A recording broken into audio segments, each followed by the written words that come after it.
خبر شامل کرتے ہیں لاہور سے۔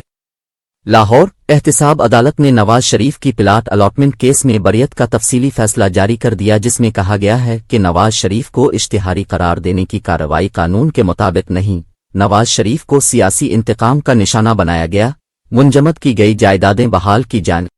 یہ تحریری فیصلہ احتساب عدالت کے جج راؤ عبد الجبار نے تحریر کیا ہے۔ فیصلے میں کہا گیا ہے کہ عدالت 3 بار منتخب ہونے والے وزیر اعظم نواز شریف کو بری کرنے کا حکم دیتی ہے۔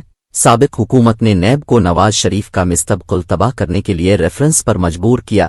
مرکزی ملزمان کو جو ریلیف دیا وہی نواز شریف کو ملنا چاہیے۔ مرکزی ملزمان کے ساتھ اشتہاری بھی اسی سزا ریلیف کا مستحق ہوتا ہے۔